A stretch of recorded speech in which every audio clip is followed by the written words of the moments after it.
Hello great future teachers. उम्मीद करते हैं आप सब अच्छे होंगे। आज का जो टॉपिक है हमारे सेशन का वो है हमारा वीवीआईपी टॉपिक, यानी वेरी वेरी इंपॉर्टेंट टॉपिक। क्योंकि आपका कोई भी टीचिंग एग्जाम हो, ये टॉपिक आपको हर जगह मिलने वाला है। और यह है वाइगॉट्स की socio cultural theory for cognitive development. ठीक है, संज्ञानात्मक विकास के लिए वाइगॉट्सकी ने जो थ्योरी दी थी वो चीज हम पढ़ने जा रहे हैं with previous year questions. Session थोड़ा लंबा होगा क्योंकि प्रीवियस ईयर क्वेश्चंस भी हैं, 15 के आसपास क्वेश्चंस हमने इसमें रखे हैं डिस्कशन के लिए। और ऊपर से टॉपिक वैसे ही इतना इंपॉर्टेंट है, तो अगर आप चाहें तो क्वेश्चंस को साथ में सॉल्व कर सकते हैं। मेरी रिकमेंडेशन रहेगी कि आपको क्वेश्चंस करने चाहिए क्योंकि प्रीवियस ईयर क्वेश्चंस बहुत ज़्यादा ज़रूरी हैं। सेशन पसंद आएगा तो लाइक एंड सब्सक्राइब आप कर सकते हैं, वो आपकी श्रद्धा है। और सबसे बड़ी बात कि ये जो पीपीटी है जिससे आप समझ रहे हैं, ये आपको रिवीजन में बहुत ज़्यादा हेल्प करेगी। तो ये मैं अपने टेलीग्राम चैनल पर शेयर कर दूंगा, लिंक आपको डिस्क्रिप्शन में मिलेगा टेलीग्राम चैनल का, वहाँ पर जाइए, एक्सेस कीजिए और रिवीजन कीजिए क्योंकि रिवीजन बहुत ज़्यादा ज़रूरी है। सो this is Utkrisht Upadhyay and let's start our session.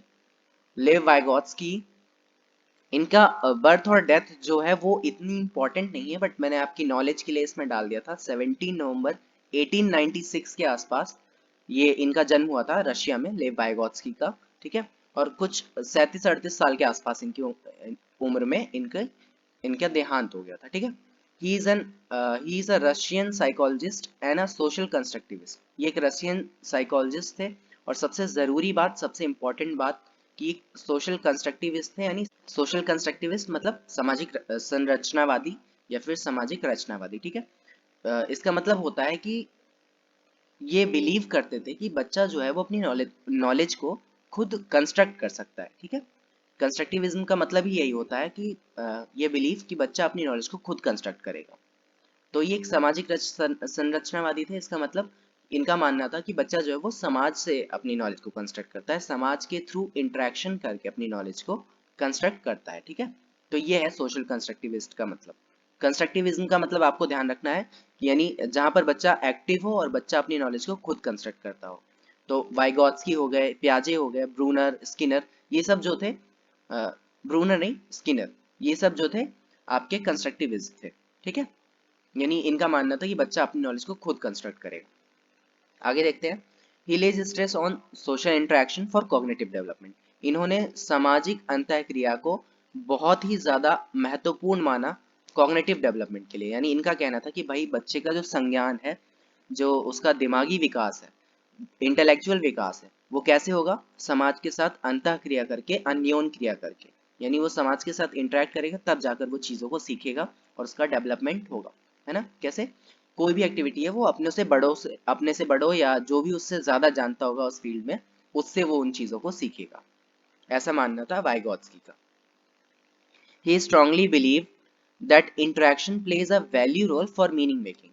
यानी जो भी अपने समझ का विकास है, जो भी समझ बच्चा विकसित करता है, वो कैसे करेगा? इंटरेक्शन के थ्रू ही वो करेगा। ठीक है, जो भी आपस में वो इंटरेक्शन करेगा अपने समाज में, और उसके थ्रू वो जाकर अपने समझ को विकसित करेगा, चीजों के बारे में अपने संज्ञान को विकसित करेगा। According to him, child will interact and learn, this interaction leads to development for him.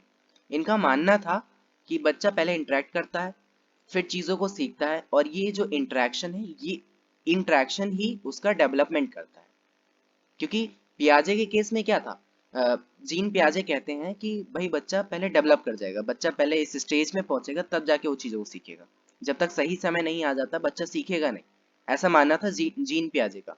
लेकिन लेव वाइगॉत्स्की का कहना है कि बच्चा जो है वो सिचुएशन के हिसाब से सीखता है, इंटरेक्शन के हिसाब से सीखता है कि किस तरीके से उसका इंटरेक्शन समाज में हो रहा है, उससे वो चीजों को सीखता है, तब जाके वो कहीं डेवलप होता है। ठीक है, उम्मीद है आपको ये बात समझ में आई होगी।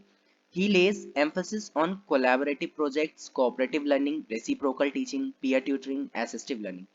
देखिए, जो वाइगॉत्स्की थे उन्होंने ग्रुप लर्निंग पर फोकस किया। उनका कहना था कि बच्चा जो है वो अकेले नहीं सीखेगा, वो इंटरेक्शन से सीखेगा। ना, हम शुरुआत से ये बात पढ़ रहे हैं कि वो इंटरेक्शन से सीखेगा, इंटरेक्शन सीखेगा। इंटरेक्शन कैसे होगा? जब वो ग्रुप में सीखेगा चीजों को, या आपस में किसी न किसी के सहयोग से चीजों को करेगा। यानी कोलैबोरेटिव प्रोजेक्ट्स मतलब सहयोग से कर सकता है, या कोऑपरेटिव लर्निंग यानी आपस में सीखना, कोऑपरेट करके सीखना। रेसिप्रोकल टीचिंग मतलब कि सिर्फ टीचर ही बच्चे को नहीं सिखाएगा, टीचर भी बच्चों से कुछ ना कुछ चीज़ों को सीख सकता है। तो यह है रेसिप्रोकल टीचिंग। पीयर ट्यूटरिंग मतलब आपस में सीखना, आपस में अपने पीयर ग्रुप्स में सीखना। असिस्टिव लर्निंग ये मतलब आपस में ही चीज़ों को असिस्ट करना, सीखना। तो ये सारी जो चीज़ें हैं ये सोशल इंटरेक्शन को बढ़ावा देती हैं, ग्रुप लर्निंग को बढ़ावा देती हैं, और इन्हीं चीज़ों पर फोकस था लेव वाइगोत्स्की का। उनका कहना था कि बच्चा जो है वो इन्हीं चीज़ों से सीखता है। ठीक है, ये सारे के सारे वर्ड्स इंपॉर्टेंट हैं। क्वेश्चंस में डायरेक्टली इन वर्ड्स का यूज करके ही आपको पूछा जाता है। अब कुछ इंपॉर्टेंट एस्पेक्ट हैं इनकी थ्योरी के, वो क्या है? ये 3 एस्पेक्ट्स उन्होंने बताए। ये मेन 3 एस्पेक्ट हैं जो इनकी थ्योरी को बताते हैं एक तरीके से, ठीक है, डिपिक्ट करते हैं। इनका कहना था कि बच्चा जो है वो इन तीनों चीज़ों का यूज करके ही अपने संज्ञान को विकसित करेगा, अपने कॉग्निटिव डेवलपमेंट को वो करेगा। ठीक है, कैसे? सोशल इंटरेक्शन से, कल्चर से, और थॉट एंड लैंग्वेज से। सोशल इंटरेक्शन हम देख चुके हैं, अभी हमने बात की कि वो जितनी भी चीजें हैं वो सारी उनका वाइगॉत्स्की का ऐसा मानना था। ठीक है, ये आप ध्यान रखेंगे कि वाइगॉत्स्की का ऐसा मानना था कि जितनी भी चीजें वो सीखता है अपनी जिंदगी में, एक छोटा बच्चा है, वो जन्म लेता है, फिर वो धीरे धीरे आगे बढ़ता है, बोलना सीखता है, चलना सीखता है, और बाकी के काम सीखता है, और फिर उसका दिमाग भी साथ के साथ विकसित हो रहा होता है। तो ये सब कुछ वो कैसे सीख रहा होता है? अपने आसपास के एनवायरनमेंट को देखकर, अपने जो उसके आसपास लोग हैं उनके साथ इंटरेक्ट करके, उनके साथ अन्योन क्रिया करके। ठीक है, कल्चर का क्या रोल बताया? भाई कल्चर से ही तो वो सारी चीजें सीखता है। वो जिस तरह के कल्चर में वो रहेगा, उस तरह का जिस तरह का भी उसके आसपास एनवायरनमेंट है, वो उसको ही अडॉप्ट करता है ना, उसमें ही क्योंकि इंटरेक्शन कर रहा है तो उन्हीं चीजों को सीखता है। उसका खान पान हो गया, उसका रहन सहन हो गया, उसके पहनावा हो गया, उसका कपड़े, जो भी है, उसकी भाषा हो गई। तो ये सारी चीजें कल्चरल एस्पेक्ट है ना, कल्चर में जो कुछ भी है वो उन सब चीजों को सीखता है, उन सब चीजों को एक्वायर करता है। उसके बाद उन्होंने थॉट एंड लैंग्वेज को भी बहुत ज़्यादा इंपॉर्टेंस दी। उनका कहना था कि जितनी ज़्यादा मतलब एक लैंग्वेज जो है वो एक अहम रोल निभाती है कॉग्निटिव डेवलपमेंट में। भाषा जो है वो एक बहुत महत्वपूर्ण हथियार है, एक टूल की तरह उन्होंने बताया। ठीक है, क्योंकि जब तक भाषा का प्रयोग बच्चा नहीं कर पाएगा तब तक वो अंतःक्रिया कैसे करेगा, इंटरेक्शन कैसे करेगा, आपस में कम्युनिकेशन कैसे करेगा। इसलिए लैंग्वेज को इन्होंने बहुत बड़ा अहम टूल माना वाइगॉत्स्की ने। तो ये तीनों टर्म आपको ध्यान रखने हैं, क्योंकि ये तीनों टर्म फ्रिक्वेंटली एग्जाम में पूछे जाते हैं, बहुत इंपॉर्टेंट टर्म्स हैं। क्योंकि ये पूरी पीपीटी जो भी हम देखिए डिस्कस कर रहे हैं, ये सब कुछ इंपॉर्टेंट है, ये आपको ध्यान रखना है, क्योंकि वाइगॉट्स की बहुत इंपॉर्टेंट टॉपिक है। अब हम बात करते हैं मेन टर्म्स ऑफ थ्योरी। देखिए, जो जीन पियाजे थे उन्होंने अपनी थ्योरी में स्टेजेस बताई थी। उन्होंने कुछ 5-6 स्टेजेस दी थी। उन्होंने कहा था कि बच्चा इन स्टेजेस के थ्रू डेवलपमेंट करता है। लेकिन वाइगॉत्स्की ने क्या बताया? वाइगॉत्स्की ने कुछ 3 टर्म्स दिए कि बच्चा इन टर्म्स में डेवलपमेंट करेगा। उन्होंने ये 3 टर्म्स दिए थे, zone of proximal development, ZPD, MKO क्या होता है, मोर नॉलेजेबल अदर, और स्काफोल्डिंग। ये 3 टर्म्स उन्होंने बताया अपनी थ्योरी में, और उन्होंने कहा कि इसके थ्रू बच्चा जो है वो सीखता है चीजों को और डेवलपमेंट होती है। इस सर्कल से सीखते हैं, इसे हम समझने की कोशिश करते हैं। जैसे एक बच्चा है ए, ठीक है, यहाँ पे हम मान लेते हैं सेंटर में एक इंडिविजुअल है, एक बच्चा है इंडिविजुअल। अब एक दायरा होगा, एक ऐसा दायरा होगा जहां पर वो अपने कामों को खुद कर सकता होगा, है ना। एक इंडिविजुअल है, कुछ ना कुछ ऐसे काम होंगे जिसको वो खुद कर सकता है। लेकिन उसके बाद फिर एक ऐसा दायरा भी होगा कि जहां पर ऐसे काम होंगे जहां पर वो उसको खुद नहीं कर पाएगा, है ना। कुछ ऐसे काम भी होंगे जिसके लिए उसको किसी ना किसी की जरूरत पड़ती होगी। मतलब वो उसके पोटेंशियल में तो है, उस बच्चे के पोटेंशियल में है कि वो उस काम को कर सकता है, लेकिन उसको किसी ना किसी की मदद चाहिए। तो जो जो दायरा है जिसमें वो उस काम को कर सकता है, जिसमें उसकी पोटेंशियल है, वो कहलाती है जेडपीडी। ठीक है, वो दायरा जिसमें बच्चा किसी भी काम को कर सकता है, उसकी पोटेंशियल है, बट उसको किसी हेल्प की जरूरत है, तो वो दायरा कहलाता है जेडपीडी। ठीक है, और उस दौरान जो भी हेल्प दी जाएगी, है ना, अ, ध्यान रखिए, वो काम जो बच्चा खुद कर सकता है और वो काम जो किसी की हेल्प से करेगा, तो इसके बीच में जो हेल्प उसको दी जाएगी उसको हम कहते हैं स्काफ फोल्डिंग। ठीक है, जो भी टेम्परेरी हेल्प दी जाएगी उसको हम कहेंगे स्काफ फोल्डिंग। और यहाँ पर जो हेल्प दे रहा होगा वो कहलाएगा MKO, मोर नॉलेजेबल अदर। ठीक है, एग्जाम्पल के लिए हम बात करते हैं। जैसे ये इमेज देखिए, अब यहाँ पर जो छोटे बच्चे हैं उनका एक पोटेंशियल है कि वो स्विमिंग सीख सकते हैं ना, उनके अंदर ये पोटेंशियल है कि वो स्विमिंग को सीख सकते हैं। तो ये हो गया जोन ऑफ प्रॉक्सिमल डेवलपमेंट, कि यहाँ तक वो डेवलप कर सकते हैं, ये उनके दायरे में है। बट जरूरत किस चीज की है, उनको असिस्टेंस की जरूरत है ना, उनको कोई एक सहारा चाहिए, इनका उनको टिप्स एंड ट्रिक्स बता दे कि भाई आपको ऐसे ऐसे करना है तो आप स्विमिंग कर लेंगे। तो स्विमिंग उनके जोन ऑफ प्रॉक्सिमल डेवलपमेंट में वो स्विमिंग कर सकते हैं, बट उनको जरूरत है एक टेम्परेरी हेल्प की, यानी जब तक वो सीख नहीं जाते तब तक उनको किसी ना किसी की मदद की जरूरत है। तो ये जो मदद होगी वो क्या कहलाएगी, स्कार्फ फोल्डिंग। ठीक है, जो मदद दी जा रही है वो कहलाएगी स्कार्फ फोल्डिंग, जो टेम्परेरी हेल्प दी जा रही है। और जो इंसान हेल्प कर रहा है वो क्या कहलाएगा, मोर नॉलेजेबल अदर। ठीक है, अब शायद आपको ये ज्यादा क्लियर होगा। यानी बच्चा स्विमिंग कर सकता है, ये उसके जोन ऑफ प्रॉक्सिमल डेवलपमेंट में, ये उसका पोटेंशियल है, बस उसको हेल्प की जरूरत है। जो जो हेल्प दी जाएगी वो होगी स्कार्फ फोल्डिंग, और जो हेल्प कर रहा है वो कहलाएगा एमकेओ। ऐसे ही एक छोटा बच्चा है, उसके दायरे में है, उसका पोटेंशियल है कि वो चल सकता है, तो ये है उसका जोन ऑफ प्रॉक्सिमल डेवलपमेंट, बस उसको किसी की हेल्प की जरूरत है। तो जो हेल्प दे रहा है वो क्या कहलाएगा, मोर नॉलेजेबल अदर। तो जो हेल्प दे रहा है वो क्या कहलाएगा, मोर नॉलेजेबल अदर। और जो हेल्प दी जा रही, यानी जो हाथ पकड़ के चलाया जा रहा है, ये कहलाएगी स्कार्फ फोल्डिंग। ऐसे ही बहुत सारे एग्जांपल हो सकते हैं। आप क्रिकेट सीख रहे हैं तो बैट को कैसे पकड़ना है, क्रिकेट आप सीख सकते हैं, आप बैटिंग कर सकते हैं, ये आपका जोन ऑफ प्रॉक्सिमल डेवलपमेंट हो गया। कोई आपको बताएगा कि बैट को कैसे पकड़ना है, तो जो बता रहा है वो मोर नॉलेजेबल अदर हो गया, और जो हेल्प दी जा रही है वो स्कार्फ फोल्डिंग कहलाएगी। ऐसे ही साइकिल सीखना, ये सारे एग्जांपल्स हो सकते हैं आपके जेडपीडी और मोर नॉलेजेबल अदर के। अब यहाँ पर कुछ ऐसे लोग भी होंगे जो नोट्स वगैरह के लिए ही पढ़ने आए होंगे, या कुछ ऐसे होंगे जो समझने आए होंगे, तो हम इसको नोट्स के फॉर्म में भी देख लेते हैं, है ना। The zone of proximal development is the distance between what a learner can do without help and what they can with support. यानी एक तो वो जो बच्चा खुद कर सकता है, और एक जो बच्चा किसी की हेल्प से करेगा, तो उसके बीच का जो डिस्टेंस है, ये जो डिस्टेंस है ये कहलाता है जोन ऑफ प्रॉक्सिमल डेवलपमेंट। ठीक है, जहाँ पर वो किसी काम को करता तो है, बट किसी गाइडेंस की हेल्प से, या किसी मोर एक्सपर्ट की हेल्प से, मोर नॉलेजेबल अदर की हेल्प से हम कहें अगर तो। ठीक है, नेक्स्ट टर्म है more knowledgeable other, MKO. It refers to someone who has a better understanding और high ability than the learner with respect to particular task. More knowledgeable के केस में आपको ये चीज ध्यान रखनी है, ठीक है, कि यहाँ पर जरूरी नहीं है कि जो भी आपको सिखा रहा है या जो भी मोर नॉलेजेबल अदर है वो आपसे बड़ा ही होगा।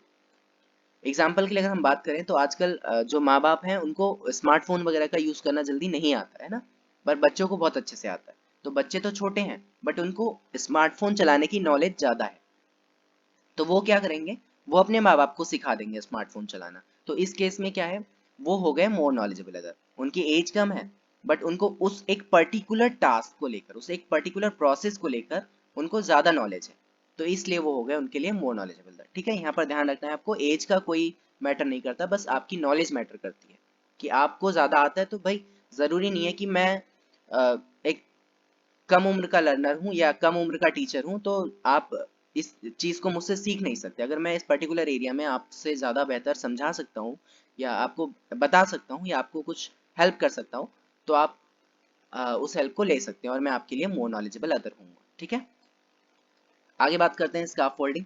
स्कार्फ फोल्डिंग यानी जो भी हेल्प आपको प्रोवाइड की जा रही है, मैं आपको पढ़ा रहा हूँ इस पीपीटी के थ्रू से, इस प्रेजेंटेशन की हेल्प से, तो ये जो प्रेजेंटेशन हो जाएगी, ये जो हेल्प हो जाएगी, ये होगी स्कार्फ फोल्डिंग कहलाएगी। ठीक है, scarf folding refers to a method in which more knowledgeable other offers a particular kind of temporary support। ये ध्यान रखना है कि स्कार्फ फोल्डिंग जो है वो एक टेम्परेरी काइंड ऑफ सपोर्ट है। ठीक है, ये नहीं कि आपको पूरे टाइम तक सपोर्ट प्रोवाइड की जा रही है, आपको तब तक हाथ पकड़ के लिखना सिखाया जाएगा जब तक आप अच्छे से अपने आप लिखना ना सीख जाएं। लेकिन जैसे ही आप अपने आप लिखना सीख जाएंगे तो आपका कोई हाथ नहीं पकड़ेगा। ठीक है, तो ये टेम्परेरी सपोर्ट होता है, ये तब तक दिया जाता है जब तक बच्चा अपने आप, लर्नर जो है अपने आप उस चीज को खुद ना करने लगे, खुद ना सीख जाए। ठीक है, तो आई होप ये आप स्कैफोल्डिंग आपको क्लियर होगा। This support could be clue, reminder, encouragement, breaking down the problems into small steps. अब ये जो सपोर्ट है वो किस किस तरह का हो सकता है, ये कोई क्लू हो सकता है, रिमाइंडर हो सकता है, एनकरेजमेंट हो सकता है, या फिर आप किसी काम को छोटे टुकड़ों में भी बांट सकते हैं। जैसे क्वेश्चन आता है एग्जाम में कि एक टीचर है, एक मैथमेटिक्स का टीचर है, वो बच्चों को हेल्प कर रहा है, कुछ क्लूज बता रहा है कि बेटा आप इस क्वेश्चन को ऐसे कर सकते हो, ऐसे कर सकते हो।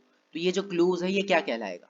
तो वहाँ पे ऑप्शन दे देगा, मोर नॉलेजेबल अदर कहलाएगा, या री कहलाएगा, या स्काफ फोल्डिंग कहलाएगा। तो आप क्या चुनेंगे? स्काफ फोल्डिंग, ठीक है। तो या फिर आप किसी को एनकरेज कर रहे हैं कि हाँ बच्चे आप ये कर सकते हो, बेटा आप ये कर सकते हो, आप ये सीख सकते हो, या इस तरह की एनकरेजमेंट हो गई। या फिर आप किसी काम को छोटे टुकड़ों में डिवाइड कर दो ताकि वो उस काम को कर ले आसानी से। तो ये सारी जो एक्टिविटीज हैं वो स्काफ फोल्डिंग के अंदर आती हैं, ठीक है। अब वाइगॉत्स्की ने अपनी थ्योरी में कुछ 3 टाइप की स्पीच के बारे में बात की, ठीक है। कुछ 3 तरह की स्पीच के बारे में इन्होंने बताया: सोशल स्पीच, प्राइवेट स्पीच और साइलेंट इनर स्पीच। सामाजिक वाक, निज वाक, और इसको कुछ आंतरिक वाक करके कहते हैं, साइलेंट इनर स्पीच, ये आप देख लेंगे, ठीक है। सोशल स्पीच क्या है, अब इसको हम अच्छे से समझते हैं। Social speech referred to as external communication that people use to talk with other peoples, ठीक है। यानी एक एक्सटर्नल कम्युनिकेशन जो लोग इस्तेमाल करते हैं दूसरों से बातचीत करने में। जैसे अभी मैं आपको मतलब एक तरीके से समझा रहा हूँ, बातचीत कर रहा हूँ, तो ये एक सोशल स्पीच हो गई, ठीक है। यहाँ पे इंटरेक्शन हो रहा है। He believe that this form of language was typical in children from age of 2। इनका मानना था, वाइगॉत्स्की का कहना था कि इस तरह की जो सोशल स्पीच है वो 2 साल की उम्र से बच्चों में आ जाती है ना। 2 साल की उम्र का बच्चा जो है वो अपने माँ बाप से कहने लग जाता है कि मुझे पानी चाहिए, या मुझे खाना चाहिए, या अब और चीज़ों के लिए जिद वगैरह करने लग जाता है। तो एक तरीके से एक सोशल स्पीच 2 साल की उम्र से शुरू हो जाती है, ठीक है। अगला है private speech. Private speech referred to as internal communication that a person direct to themselves. यानी एक इंटरनल कम्युनिकेशन, यानी एक कह सकते हैं कि सेल्फ कम्युनिकेशन, खुद से बातें करना और खुद को डायरेक्ट करने के लिए, खुद को रास्ता दिखाने के लिए कि हाँ ये चीज़ मुझे ऐसे करनी है, ये चीज़ मुझे ऐसे करनी है। कुछ लोगों की आदत भी होती है प्राइवेट स्पीच की, वो आपस में आपने देखा होगा हमेशा बोलते रहते हैं कि आज मैंने ये किया, मतलब एक तरीके से बड़बड़ाते से रहते हैं। तो वो प्राइवेट स्पीच हम कह सकते हैं, एग्जाम्पल है। It serves a intellectual function and it is typical in children from age of 3। यानी 3 साल का बच्चा जो है, 3 साल से ऊपर की उम्र का जो बच्चा होगा वो प्राइवेट स्पीच का इस्तेमाल करता है या करने लग जाता है। आपने देखा होगा कि छोटे बच्चे जो होते हैं वो जब खेल रहे होते हैं तो आपस से खुद से बातें करते हैं कि आज मेरे गुड्डे ने खाना नहीं खाया, आज मेरा गुड्डा सोया नहीं, या चल मेरी रेल छुक छुक छुक छुक, चल मेरी रेल छुक छुक। तो इस तरह के जो ये प्राइवेट स्पीच हैं जो वो खुद से बातें करता है, या मेरा, या फिर वो किसी पजल को सॉल्व कर रहा है तो वो कहेगा कि यार नीला टुकड़ा कहाँ है, नीला टुकड़ा यहाँ पे फिट होगा, या यहाँ पे येलो वाला पीस फिट होगा। तो ये सारी जो चीजें हैं ये प्राइवेट स्पीच का एग्जाम्पल है, ठीक है। यानी जो खुद को डायरेक्ट करने के लिए खुद से बातें करता है वो कहलाती है प्राइवेट स्पीच। आगे बात करते हैं हम साइलेंट इनर स्पीच क्या है। Silent inner speech happens when private speech diminishes in its audibility. यानी कि जब प्राइवेट स्पीच अपनी ऑडिबिलिटी को खो दे। इसका मतलब प्राइवेट स्पीच में आप तेज तेज बोल बोल कर बातें कर रहे थे, है ना। अब आपको बोलने की जरूरत नहीं है, अब आपकी आवाज जो है वो आपके मन के अंदर चली जाती है, डिमिनिश हो जाती है, खो जाती है, ठीक है। अब आप जोर जोर से बोल बोल के बातें नहीं करेंगे आपस से, अपने आप से ही बातें करेंगे, बट आपको अब अपने मन में वो बात रखनी है। अब आप अपने मन में उन बातों को कर सकते हैं। Believe that this was typical in children from age of 7। 7 साल की उम्र से उम्र या उससे आगे के जो बच्चे होते हैं वो इस तरह की साइलेंट इनर स्पीच का इस्तेमाल करने लग जाते हैं, ऐसा वाइगॉत्स्की का मानना है, ठीक है। अब ये इसको भी उन्होंने सेल्फ रेगुलेटिंग फंक्शन बताया है, ठीक है। जैसे हाँ, आप अक्सर अक्सर जो बड़े लोग हैं वो साइलेंट इनर स्पीच का इस्तेमाल करते हैं। किसी दोस्त दोस्त से मिलने गए तो अब आपस में बातें हो रही हैं लेकिन मन में तो कुछ और ही चल रहा है उसके लिए, है ना। तो ये जो है ये कहलाएगी साइलेंट इनर स्पीच का एग्जाम्पल ये होगा, ठीक है, अपने मन में बातें करना। अब हम नेक्स्ट टॉपिक देखते हैं, वाइगॉत्स्कीज थॉट ऑन लैंग्वेज। वाइगॉत्स्की के विचार क्या थे लैंग्वेज को लेकर, क्योंकि वाइगॉत्स्की ने भाषा को भी लेकर कई अहम बातें बताई थी, अहम बातें कही थी। तो ये भी हम साथ के साथ अगर वाइगॉत्स्की पढ़ रहे हैं तो ये भी जान लेते हैं कि वाइगॉत्स्की का भाषा को लेकर क्या कहना था, ठीक है। इसमें पहला देखते हैं, Vygotsky believe that language develops from social interaction. Vygotsky का ये मानना था कि जो भाषा का विकास होता है वो कैसे होता है, सामाजिक अंतःक्रिया से, सोशल इंटरेक्शन से। बच्चा जितना ज्यादा इंटरेक्ट करेगा वो उतना अच्छे तरीके से लैंग्वेज का यूज करना सीखता है, उतनी जल्दी लैंग्वेज का यूज करना सीख जाता है। इसलिए आपने देखा इनकी थ्योरी के हिसाब से आपने देखा होगा कि जो एक छोटा बच्चा है जो न्यूक्लियर फैमिली में मतलब जो जॉइंट फैमिली में रहता है, तो वो ज्यादा अच्छे तरीके से भाषा का प्रयोग करता है। वहीं एक जो न्यूक्लियर फैमिली में रहने वाला बच्चा है, वो थोड़ा गुपचुप सा रहता है, वो ये ज्यादा बोलता नहीं है ना। यानी बच्चा अगर बहुत सारे लोगों के बीच में है, चाचा मामा दादा दादी, और दिन भर सबसे उसका इंटरेक्शन हो रहा है, सब उसे खिला रहे हैं बुला रहे हैं, तो वो ज्यादा अच्छे तरीके से उसका भाषा का विकास होगा। वहीं अगर घर में सिर्फ माँ बाप हैं और वो भी ड्यूटी चले गए, ऑफिस चले गए, तो पूरे दिन बच्चा किसी और के हवाले, पूरे दिन उसको कोई और देख रेख कर रहा है, तो उसके भाषा का विकास उतने अच्छे तरीके से नहीं होगा, बजाय किसके, जो सबके साथ रह रहा है। तो वाइगॉत्स्की का ऐसा मानना था कि सोशल इंटरेक्शन जितना ज्यादा होगा, बच्चा उतने अच्छे तरीके से भाषा को सीखेगा, उतने अच्छे तरीके से भाषा डेवलप होगी। ठीक है, नेक्स्ट देखते हैं। वाइगॉत्स्की viewed language as man's greatest tool to a means for communicating with the outside world। वाइगॉत्स्की ने भाषा को एक ग्रेटेस्ट टूल बताया, ठीक है, आदमी का सबसे अहम हथियार बताया कम्युनिकेशन के लिए बाहर के दुनिया से। क्योंकि इनका जो पूरा का पूरा एम्फेसिस था वो सोशल इंटरेक्शन पे था, है ना। इनका कहना था कि बच्चा जो कुछ भी सीखेगा वो समाज संस्कृति से सीखेगा। तो इसलिए समाज और संस्कृति से सीखने के लिए भाषा जो है एक बहुत महत्वपूर्ण हथियार है, क्योंकि भाषा के थ्रू ही वो इंटरेक्शन करेगा, कम्युनिकेट करेगा, है ना।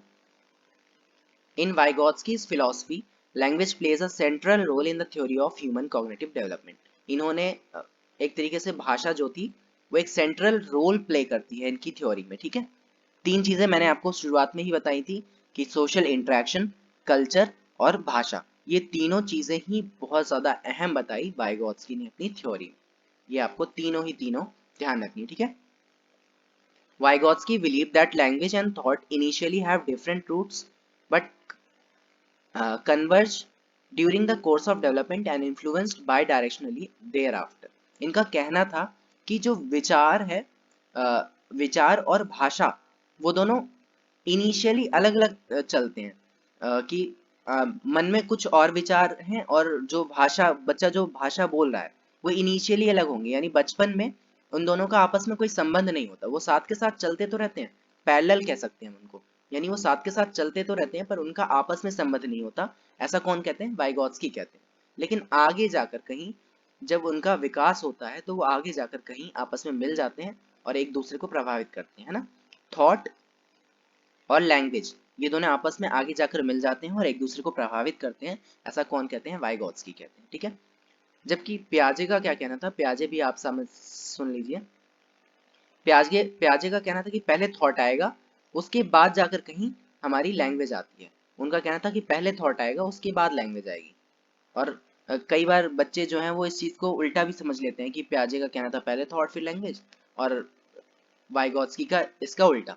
लेकिन ऐसा नहीं है, वाइगॉत्स्की का कहना था कि इनिशियल लेवल पे जो थॉट और लैंग्वेज है वो साथ के साथ चलते रहते हैं, और आगे जाकर कहीं वो एक दूसरे से मिल जाएंगे, आपस में मिल जाएंगे और एक दूसरे को प्रभावित करने लगेंगे। ठीक है, तो ये कुछ बातें थी जो थॉट और लैंग्वेज को लेकर, विचार और भाषा पर वाइगॉत्स्की ने कही थी। ठीक है, अब हम अगर इनके क्रिटिसिज्म की बात कर ले, अगर हम पूरी थ्योरी पढ़ रहे हैं तो साथ के साथ इनके क्रिटिसिज्म को भी समझना जरूरी है। तो वाइगॉत्स्की का सबसे बड़ा क्रिटिसिज्म तो ये था कि लोगों का जो ये कहना था कि भाई इन्होंने संस्कृति को महत्व दिया, है ना, इन्होंने कल्चर को इम्पोर्टेंस दी। पर क्या सारे कल्चर एक तरीके से होंगे? अलग अलग कल्चर होगा तो अलग अलग तरीके से उसकी डेवलपमेंट भी होगी। भाई हिंदू एक मतलब एक अलग कल्चर है, या किसी कंट्री का अलग कल्चर है, या किसी रीजन का अलग कल्चर है, तो हर जगह कल्चर सेम तो है नहीं, अलग अलग है। तो ये जो अलग कल्चर है वो डेवलपमेंट पे अलग तरीके से प्रभाव डालेगा। यानी हर जगह सेम इस तरीके से तो डेवलपमेंट सबकी अलग अलग हो गई। लेकिन डेवलपमेंट तो सबकी एक जैसी होती है ना भाई, सबका संज्ञान विकसित होता है, सब भाषा को सीखते हैं, सब भाषा का प्रयोग करते हैं। लेकिन कल्चर के हिसाब से तो अगर इस बात को माना जाए तो ये इनका क्रिटिसिज्म हुआ। ठीक है, और ये जो ZPD का कॉन्सेप्ट था, ZPD का कॉन्सेप्ट ये बहुत ज़्यादा डेवलप नहीं कर पाए, क्योंकि जब ये डेवलपमेंट कर रहे थे उस दौरान ही इनकी मृत्यु हो गई। तो इस कॉन्सेप्ट को ज़्यादा डेवलप नहीं कर पाए, उसको उसकी मतलब एक तरीके से क्लियर डेफिनेशन नहीं दे पाए। बात हो रही थी कॉग्निटिव डेवलपमेंट की, है ना, लेकिन उन्होंने अपनी थ्योरी में कहीं कॉग्निटिव डेवलपमेंट को तो एक्सप्लेन किया ही नहीं। इन्होंने तो हर जगह social interaction, social interaction, social interaction, सामाजिक अंतःक्रिया को ही महत्व दिया। इन्होंने कॉग्निटिव डेवलपमेंट को कहीं डिफाइन नहीं किया, तो ये भी इनका क्रिटिसिज्म कहलाता है। क्या क्या?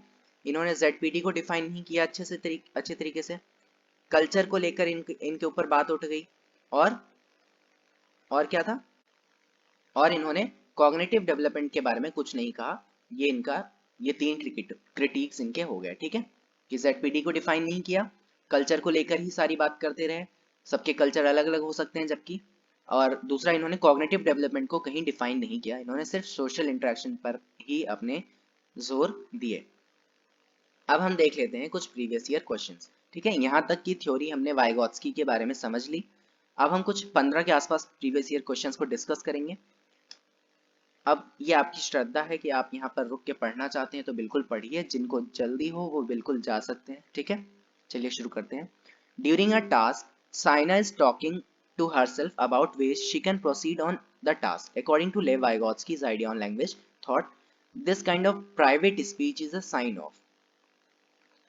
अब एक मतलब क्वेश्चन का मतलब है कि साइना जो है एक काम कर रही है और उस दौरान वो खुद को कुछ मतलब अपने आप से बातें कर रही है, टॉकिंग टू हरसेल्फ। तो वाइगॉत्स्की के अनुसार ये खुद से बातें करना क्या कहलाएगा? ईगोसेंट्रिसिज्म कहलाएगा, सेंट्रिज्म कहलाएगा, या साइकोलॉजिकल डिसऑर्डर कहलाएगा, या कॉग्निटिव इमेच्योरिटी, या फिर सेल्फ रेगुलेशन। तो अभी हमने उसमें बात की थी कि जो प्राइवेट स्पीच है वो किस लिए यूज होती है? खुद को रेगुलेट करने के लिए, सेल्फ रेगुलेशन के लिए, ठीक है। तो वाइगॉत्स्की के अनुसार ये क्या है? सेल्फ रेगुलेशन है, ये आपको ध्यान रखना है।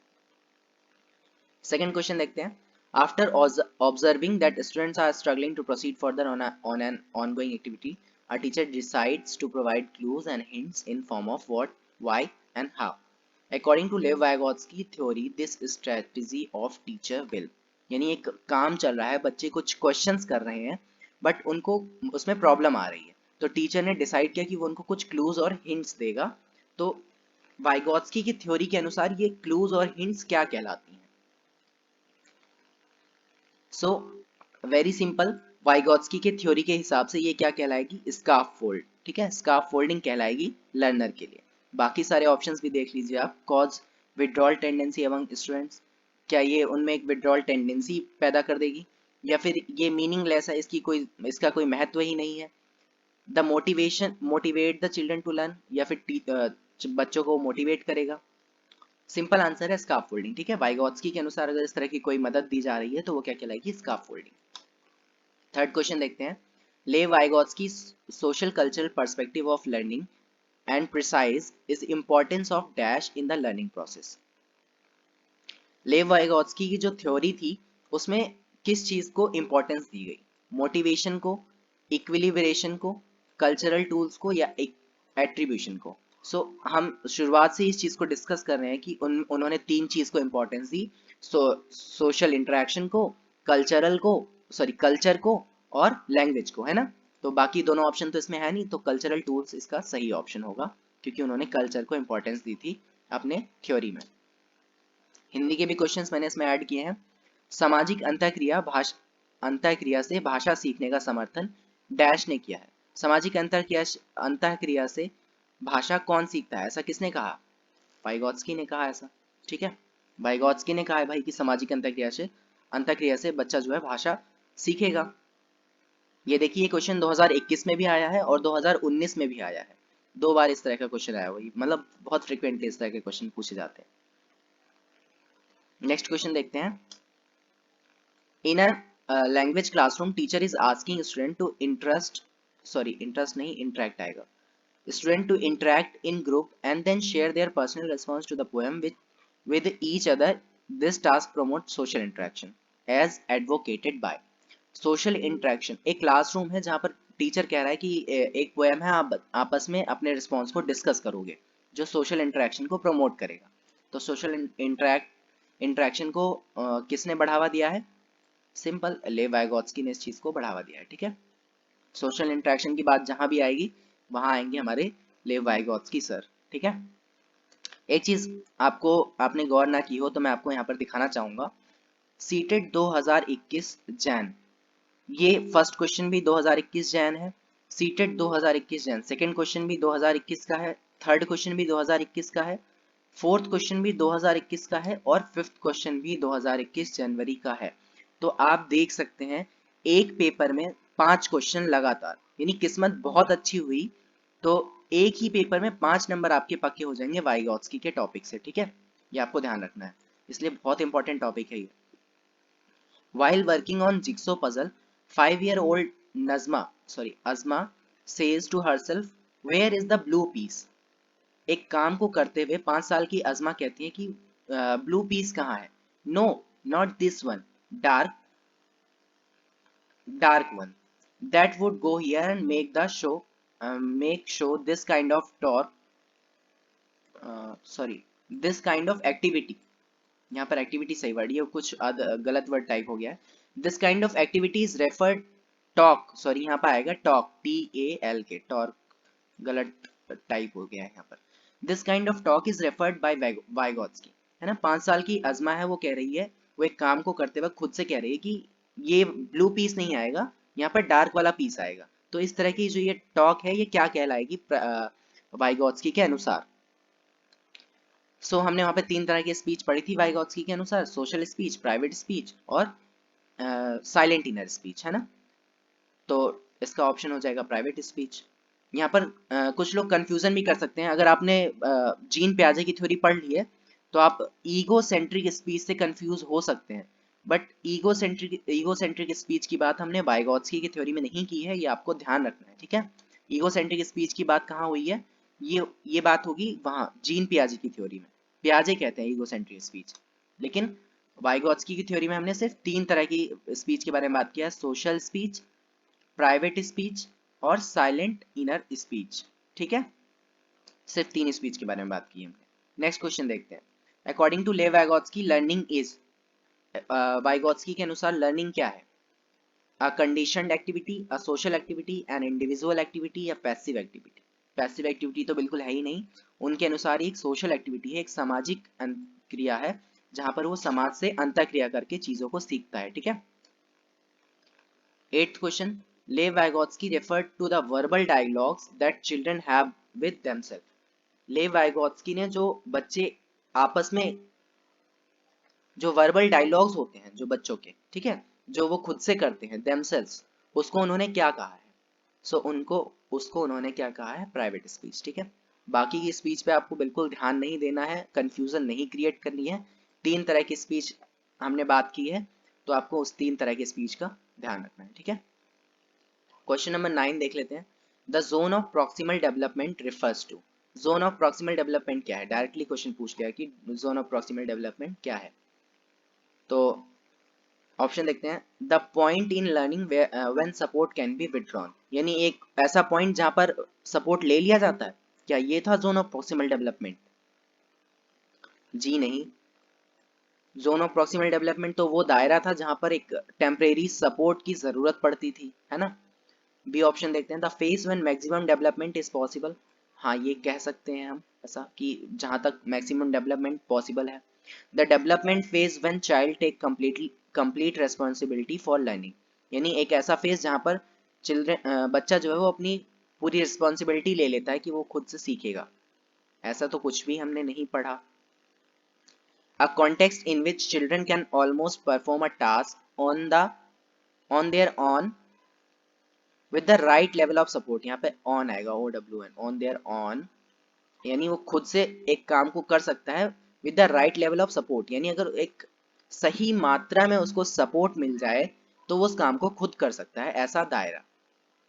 यही पढ़ा था हमने।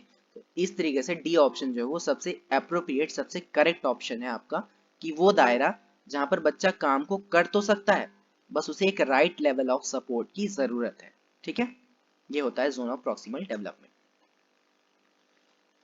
वाइगॉत्स्की ने भाषा विकास का डैश परिप्रेक्ष्य प्रस्तुत किया। वाइगॉत्स्की ने भाषा विकास के लिए कौन सा परिप्रेक्ष्य प्रस्तुत किया है? संज्ञानवादी या व्यवहारवादी या समाज सांस्कृतिक या व्यवहार सांस्कृतिक?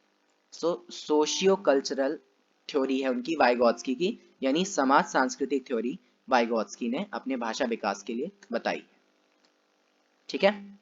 Next question.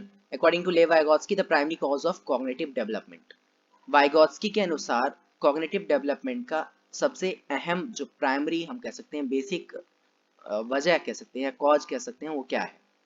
A option social interaction, B option adjustment of mental schema, system response pairing या इक्विलिब्रेशन। अब देखिए, इक्विलिब्रेशन, स्कीमास, इन सब की बात कौन करता है? इन सब की बात करते हैं पियाजे जी, पियाजे जी। लेकिन सोशल इंटरेक्शन की बात करते हैं हमारे लेव वाइगॉत्स्की, ठीक है? जहां भी सोशल इंटरेक्शन की बात होगी वो आएगी वाइगॉत्स्की के अंदर। नेक्स्ट क्वेश्चन देखते हैं। एक शिक्षक के रूप में जो लेव वाइगॉत्स्की के सामाजिक रचनावादी सिद्धांत में दृढ़ता से विश्वास करता है, ठीक है? एक टीचर है जो वाइगॉत्स्की के व्यूज में विश्वास करता है, यानी कंस्ट्रक्टिविज्म में विश्वास रखता है कि बच्चा जो है वो समाज से अंतःक्रिया करके सीखेगा। एक शिक्षक ऐसा मानता है।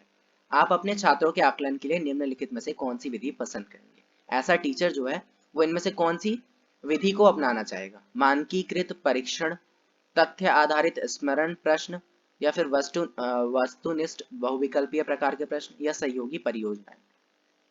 अब देखिए, वाइगॉत्स्की का मानना क्या है? वाइगॉत्स्की का मानना है सामाजिक interaction, group discussion, peer learning, ये सारी चीजें, कोलैबोरेटिव प्रोजेक्ट्स, कोऑपरेटिव लर्निंग, ये सब हमने अभी डिस्कस किया था ना पीछे।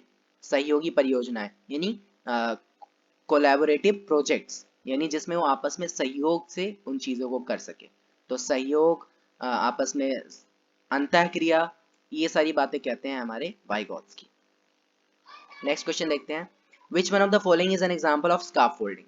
Giving prompts, clues, asking question eight critical junctions, या फिर giving motivational lecture to students, offering explanation without encouraging questioning, offering both material and non material reward.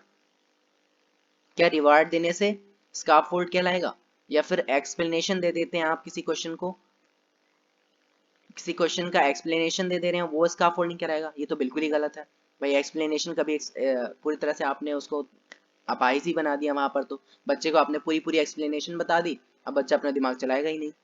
Giving motivational lectures देना एक एनकरेजमेंट हो सकता है, बट यहाँ पर बेस्ट ऑप्शन आपको जो चूज करना है, तो बेस्ट ऑप्शन क्या होगा कि आप वहां पर क्लूज दे रहे हैं और बच्चे को क्वेश्चन खुद करने के लिए कह रहे हैं। एक जहां पर मतलब जहां पर वो फंस रहा है, आप वहां पर उसको कुछ ना कुछ क्लूज दे रहे हैं, कुछ ना कुछ हेल्प दे रहे हैं, और फिर वो अपने आप जैसे ही करने लग रहा है, आप उस हेल्प को वहीं तक सीमित कर रहे हैं। तो ये होगा बेस्ट ऑप्शन स्कैफोल्डिंग के लिए, यानी एक ऐसी मदद, एक ऐसी टेम्परेरी मदद जो सिर्फ बच्चे को रीइंफोर्स करे और बच्चा जो है बाकी चीजों को अपने आप करे, खुद करे, ठीक है? ये होगा इसका बेस्ट ऑप्शन। नेक्स्ट क्वेश्चन देखते हैं। Which of the following statement about children would Vygotsky agree with? इसमें से कौन सी ऐसी स्टेटमेंट होगी बच्चे के बारे में जिससे वाइगॉत्स्की सहमत होंगे? Children learn when they are offered lucrative rewards. Children's thinking can be understood by conducting laboratory experiments on animals. Children are born evil and need to control through punishment. ये तो बहुत ही ज्यादा गलत है कि बच्चे जो हैं वो evil, शैतान पैदा होते हैं और उनको पनिशमेंट के थ्रू कंट्रोल करना चाहिए। ये ऑप्शन बिल्कुल गलत है, बहुत ही नेगेटिव ऑप्शन है। इसके साथ आप कभी किसी भी क्वेश्चन में नहीं जाएंगे। पनिशमेंट या फिर बच्चे को शैतान मानना या खाली मानना, ये सब आप कभी भी नहीं इसके साथ जाएंगे, ठीक है? बच्चा एक एक्टिव लर्नर है, बच्चा सीख सकता है, बच्चा क्यूरियस है, ये सारी चीजें आप हमेशा ध्यान रखेंगे। फोर्थ ऑप्शन देखते हैं। Children learn through social interaction with peer and adults.